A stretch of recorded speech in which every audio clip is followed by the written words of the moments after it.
അപ്പോഴേ നമുക്ക് നല്ലൊരു ചിക്കൻ കറിയും കപ്പയും കൂട്ടി പിടിച്ചാലോ?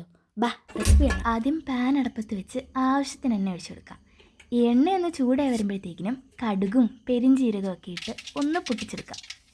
എന്നിട്ട് അതിലേക്ക് തേങ്ങാക്കൊത്തിട്ട് ഒന്നുകൂടെ മൂപ്പിച്ചെടുക്കാം. തേങ്ങാക്കൊത്തൊക്കെ ഒന്ന് വരണ്ട് ഒരു ഗോൾഡൻ ബ്രൗൺ കളറൊക്കെ ആകുമ്പോഴത്തേക്കിനും നമുക്ക് ഇഞ്ചി വെളുത്തുള്ളി പേസ്റ്റ് ഇട്ട് കൊടുത്ത് ഒന്ന് മൂപ്പിച്ചെടുക്കാം.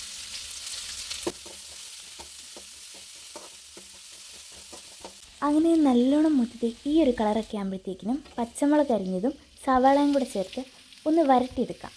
വരട്ടുന്നതിൻ്റെ ഇടയ്ക്ക് ഇനി ഉള്ളിയൊക്കെ നല്ലോണം ഒന്ന് വരണ്ട് വന്നതിന് ശേഷം ഇതിലേക്ക് നമുക്ക് മസാലക്കൂട്ടുകൾ ചേർക്കാം.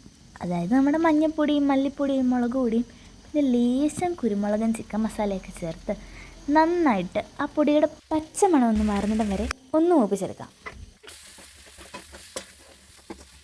അങ്ങനെ ഇതിലേക്ക് ചിക്കൻ ഇട്ട് ആ മസാലയൊക്കെ ഒന്ന് ഇളക്കി പിടിപ്പിച്ച് അങ്ങ് അടച്ചു വെക്കാം.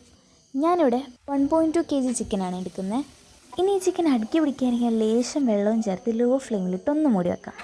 ദേ, നമ്മുടെ ആവി പറക്കുന്ന ഡെലീഷ്യസ് ചിക്കൻ കറി ഇവിടെ റെഡിയായി. ഇനി ഇതിലേക്കൊരു ഫ്ലേവറിന് വേണ്ടിയിട്ട് കുറച്ച് മല്ലിയിലയും പുതിനയിലയും കറിവേപ്പിലയും കൂടി ഇട്ട് തീ അടച്ച് ഒന്ന് മൂടി വെക്കാം.